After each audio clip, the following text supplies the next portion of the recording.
Muy buenas tardes, amigos y hermanos. Los saluda a ustedes el pastor Luis Clero Salazar de la Iglesia Nacional Presbiteriana Belén. Ahora les voy a pedir, queridos hermanos, amigos, que abran el Evangelio según San Lucas y vamos a ver del capítulo 4 los versículos 14 al 29. Oremos. Bendito Padre Celestial, que moras en el cielo, en la tierra y en todo lugar. En este momento me pongo en tus manos y te pido que me llenes con tu Espíritu Santo para que pueda predicar tu palabra y llegue al corazón de aquellas personas que escuchen este mensaje. En el nombre de Cristo, nuestro bendito Salvador, hemos orado. Empezaremos diciendo, la sinagoga es un lugar equivalente al templo de los judíos. Sin embargo, la sinagoga estaba muy lejos de ser perfecta. Jesús luchó contra sus enseñanzas, criticó sus debilidades, denunció su error y su dureza de algunos de sus dirigentes. Sabemos que los escribas y fariseos, lejos de ser gente piadosa, buena de corazón, así como los apóstoles, no, eran gente dura, que pedía que la gente hiciera lo que ellos no hacían. Entonces, por eso el Señor desechó al judaísmo. Vemos aquí que se creía en la sinagoga, que tomaba participación de su culto y enseñaba e hizo en ella el mismo Señor de su vida. Fue el templo, el día de la dedicación del templo, fue el sábado en aquel tiempo. ¿Por qué? ¿Por qué decimos que el sábado? Porque Dios creó la tierra en 6 días y el día séptimo descansó. O sea que hizo su obra de creación. Es por eso que se celebraba el sábado. Más adelante vamos a ver que el Señor Jesucristo hace su obra de redención. Por lo tanto, pasa de ser del sábado la adoración a ser el domingo, y eso es lo que mucha gente no comprende, como muchas sectas que hay por ahí no entienden esto. Vemos también importante que la iglesia, o que el Señor quería que la iglesia fuese precisamente algo diferente a la sinagoga, diferente, y que algo que decía claro el Señor, que las fuerzas del infierno no prevalecerían contra su iglesia. Cristo, entrando en el templo, después de abrir las Escrituras, anunció por medio de su ministerio y por medio del libro del profeta Isaías, y comenzó a decir, hoy se ha cumplido la Escritura delante de vosotros. Ellos se quedaron atónitos, porque decían, ¿cómo hoy se acaba? No entendieron lo que Jesús quería decir, y fue la primera vez en toda la historia de los judíos que se hace una predicación expositiva. Es donde Cristo va a exponer el texto. Más adelante leeremos y nos daremos cuenta de esto. En este pasaje nos muestra 3 cosas. Que los judíos, escribas y fariseos no comprendieron. Ellos iban al templo, guardaban el sábado, hacían sacrificios, cumplían con su diezmo y primicias, pero no sabían en realidad para qué el templo. Y aún hoy día mucha gente no sabe qué es el templo. Sabemos que en diferentes, en diferentes formas de religión se tiene el templo. Muchos utilizan la palabra templo, pero vemos realmente lo que significa o lo que es el templo. Los judíos no sabían el porqué del compañerismo o de la camaradería. Ellos siempre eran duros, estrictos, pero nunca tenían un compañerismo con sus demás colegas o con los demás que se congregaban o que se juntaban en la sinagoga. Inclusive los veían poca cosa, porque no había esa camaradería. Y aquí vemos precisamente en el Evangelio según San Lucas capítulo 4, del 16 al 17, que dice así: y vino a Nazaret, donde se había criado. En el día de reposo entró a la sinagoga conforme a la costumbre y se levantó a leer. Y les dio el libro de los profetas de Isaías. Habiendo abierto el libro, halló el lugar donde estaba escrito. Y aquí viene lo importante.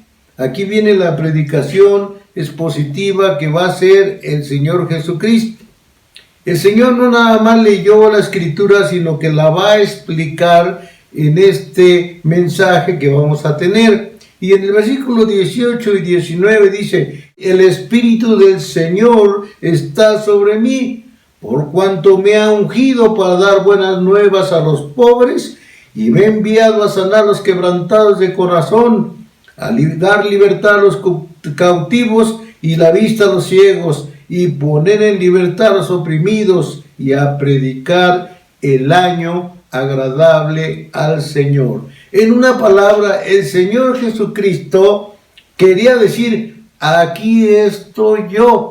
Del que habla el profeta Isaías, aquí está. Yo soy el que está aquí. ¿Por qué? Porque el Señor dice: me ha enviado a dar buenas nuevas a los pobres, me ha enviado a sanar, me ha enviado a dar libertad a los cautivos. Quería decir, a los que no han conocido a Cristo o la salvación, aquí la van a tener. Con el judaísmo no se tenía la salvación, ni siquiera conocían la manera de ser salvos. Tenían muchos ritos, eran muy religiosos, pero no conocían cómo ser salvos. Y fíjense que es muy importante esto. El cristianismo es algo relativamente importante, y sobre todo porque Jesús es el gran predicador y el gran teólogo de teólogos. Ahí vemos que en el Evangelio según San Juan, en su capítulo 14, versículo 3 y 4, el Señor dice: yo soy el camino, la verdad y la vida. ¿Qué quería decir el Señor? Los discípulos se quedaron atónitos, no sabían qué quería decir.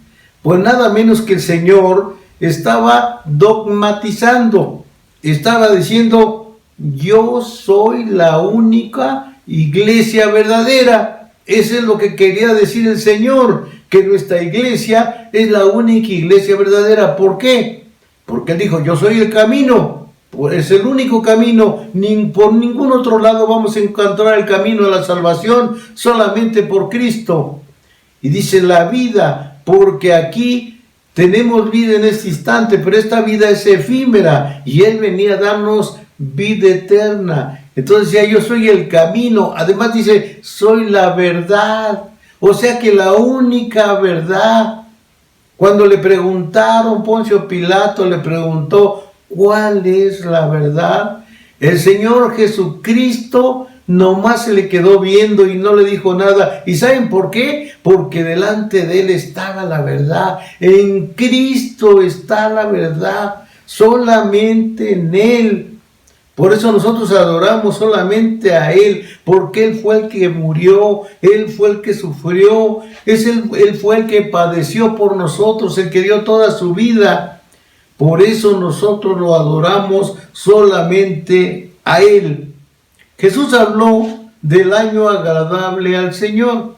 Quiere decir que es la primera vez, como decía al principio, que da la predicación expositiva. El Señor hace un análisis de lo que va a venir y va a hablar de su propia vida que va a ver en su tiempo de su predicación, y viene a sanar a los quebrantados de corazón y a los solitarios, a la gente perdida, a la gente que estaba perdida, que no sabe de Dios. Él venía a mostrarles el camino, y por eso estaba haciendo una predicación expositiva. Jesús muestra su integridad. Y por ahí se dice, hoy se ha cumplido la vida de real en la reunión con otros en varias situaciones, la integral y privada es admirable, pero el mundo y las personas no podemos estar aislados, no podemos estar fuera. No podemos adorar a Dios desde lejos, tenemos que unirnos juntos, estar esperando a Cristo para cuando Cristo venga en el cielo por nosotros. Él quiere que estemos juntos, no podemos ser cristianos que nomás leemos la Biblia. Hay gente que dice, yo nomás leo la Biblia, yo ya leo mi Biblia, yo hago eso. No quiere el Señor. El Señor llamó a sus apóstoles para que estuvieran juntos y para que creyeran en Él y para mandarlos a predicar el Evangelio. Verdaderamente es a lo que vino el Señor, a buscar la unidad para que el templo tuviera una unidad, tanto congregantes como líderes, y aquí había una total desunión. Se cuenta que un padre de familia tenía una hermosa magnolia blanca en su jardín, y siempre que la veía les decía a sus hijos, yo les pido, hijos, que cuando yo muera no se vayan, quédense aquí en esta casa, es grande, a vivir con sus familias, no se vayan, porque si se desunen, la magnolia y todo va a terminar. Y total que el padre murió, y lo primero que hicieron los hijos fue decir, no, pues vamos a repartirnos la casa y cada quien se va para su lado. Pero entonces dijo uno, pues vamos a dividir la magnolia que también nos pertenece a los tres. A uno le tocó el tronco, al otro le tocó el talle y la flor le tocó al otro. Pero cuando quisieron agarrar la magnolia se había secado. ¿Y saben por qué? Porque precisamente si se rompe esa unidad, la magnolia o cualquier familia, si hablamos de la hermosura de la iglesia que engalana, es como la magnolia, la iglesia que se desune, se seca. Lo segundo es que los judíos sabían, o no sabían más bien, por qué de la fe. Esto es muy importante, y aquí lo dice el Señor en el versículo 22 al 27, y dice así, y comenzó a decirles, hoy se ha cumplido esa escritura delante de vosotros.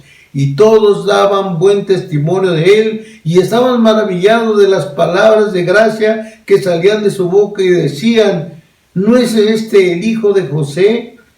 Y les dijo, sin duda me diréis, y dirán, médico, cúrate a ti mismo, de tantas cosas hemos oído y se han hecho en Capernaum, haz aquí también en la tierra. Y añadió el Señor, de cierto os digo, que ningún profeta es acepto en su propia tierra. Y esta es una verdad.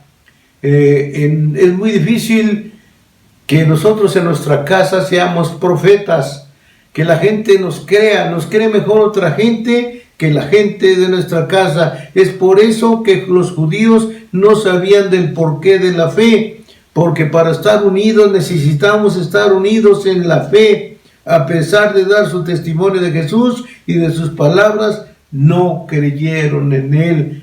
Prefirieron creer en el diablo que creerle al Señor Jesucristo. Y vemos la tercero y último. Los judíos no entendieron del porqué del culto de adoración. En el versículo 27 al 30 dice así, y dice de la siguiente manera, y muchos leprosos que habían en Israel en el tiempo del profeta Eliseo, pero ninguno de ellos fue limpiado sino Naamán el sirio. Y al oír estas palabras, todos en la sinagoga se llenaron de ira, y levantándose le echaron fuera de la ciudad y le llevaron a la cumbre del monte sobre el cual estaba edificada la ciudad, y ellos para despeñarle, mas él pasó en medio de ellos. Vean todo lo que pasó, no creían, ahí estaba su Salvador, ahí estaba su Creador, y no creyeron en él. Sin embargo, él demostró que desecharía el templo para construir su propia iglesia, porque tanto sus conceptos de fe como sus contextos de adoración, Dios no los aceptaba. Para adorar a Dios hay que reconocer ya que su pueblo no solo lo sacó, sino que lo echó fuera de la ciudad. Prácticamente ahí estaban desechando a Cristo, pero no lo estaban desechando a Él, se estaban ellos desechados, habían sido desechados por correr o por quitar de ahí a su Mesías. Querían hacerle mal, pero no pudieron. Una fuerza extraña, no se pudieron mover y Él pasó en medio de ellos. La iglesia es primordialmente para esperar la segunda venida de Cristo. Es por eso que tenemos que estar unidos, amados hermanos y amigos, porque cuando Cristo venga, tenemos que estar unidos. Si nosotros no estamos unidos, pues nos vamos a quedar. Y aquí nos habla que los santos unidos, somos una koinonía. Quiere decir que somos un compañerismo por el cual debemos estar unidos en la iglesia. Y termino con esta ilustración. Cuentan que una madre estaba enferma y para el colmo también sus hijos se enfermaron. Su esposo, como era marino, no podía ayudarlas. Ella vio que se estaban muriendo sus hijos y como no podía hacer otra cosa, tuvo que pararse, hacer un esfuerzo sobrehumano y empezó a curar a sus hijos, empezó a tratarlos hasta que sus hijos se aliviaron y ella también. La iglesia es como esta madre. También la iglesia está enferma. 2000 años de historia muestran sus manchas y sus arrugas. No tiene sentido tratar de ocultar los defectos de la iglesia. Y aunque en nuestra iglesia local podemos encontrar fallas, pero con todo y eso es el cuerpo de Cristo. La iglesia puede estar enferma, pero es la única enfermera por la cual puede contar al mundo moribundo. No obstante, la iglesia debe tomar conciencia de las dificultades porque debe ayudar a sanar. Estará lejos las condiciones para cumplir la tarea por la cual Dios ha colocado a seres que de veras sirven a Dios. Necesitamos compañerismo para avanzar unidos, para ser vencedores. Necesitamos una fe para vivir la certeza y alcanzar el propósito de Dios. Citemos o sintámonos con deseos de adorar al que nos creó, al que nos limpia de pecado, al que nos capacita para servir en la iglesia. Hermano, ahora sabes para qué el templo. Que el Señor te bendiga. Amén.